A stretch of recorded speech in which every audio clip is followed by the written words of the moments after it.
For 10 years, this Liberty City building has been the home of the Yahweh's. Its leader, Yahweh ben Yahweh, the self-proclaimed Son of God, has thrown down the gauntlet in the past year to federal authorities and the media. Either come forth with an indictment now or quit printing the garbage. The indictment has been returned. But who is Yahweh ben Yahweh? And how did he come to amass real estate holdings in the hundreds of thousands of dollars? Yahweh ben Yahweh was born Hulan Mitchell Jr. and grew up in Oklahoma. A one-time member of the Nation of Islam, Yahweh's group claimed they were the true Jews. For years, they remained clouded in mystery. Audio tapes of the group's meetings were obtained by Eyewitness News and aired in a series of reports in 1986. Hey, Yahweh! Yahweh, Yahweh! Yahweh, Yahweh! Yahweh, Yahweh! Yahweh, Yahweh! Yahweh, Yahweh! Yahweh, Yahweh! Yahweh! Publicly, Yahweh's were noticed in their white robes. They carried canes. And privately, residents and police investigators were hearing horror stories about the Yahweh's. And they shot him. They shot him. I remember maybe 2 shots ringing out, and I screamed. Mildred Banks knows about oh my violence. God, like Today, some 9 years after she was shot, she still carries a bullet in her side. One day, in 1981, her North Dade home became a house of death.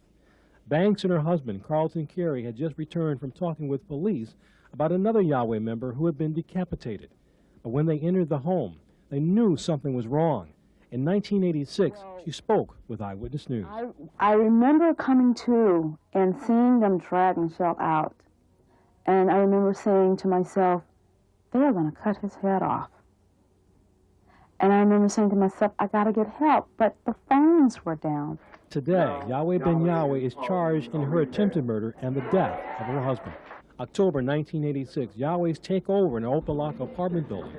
2 residents who were ordered to leave publicly complained. That night, both were shot to death. Authorities began to look at the Yahweh organization. But Yahweh ben Yahweh, the former recluse, went public. He opened the doors to his temple, showed reporters his school. He became involved in various chambers of commerce, brought up numerous hotels, cleaned up dilapidated apartment buildings. He opened restaurants and stores, becoming a part of Miami's business community, even rubbing shoulders with elected officials at grand openings. This is not a campaign fix.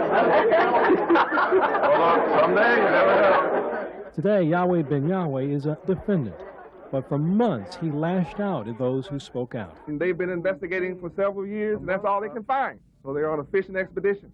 But tonight, Yahweh ben Yahweh is behind bars. Mel Taylor, Channel 10, Eyewitness News.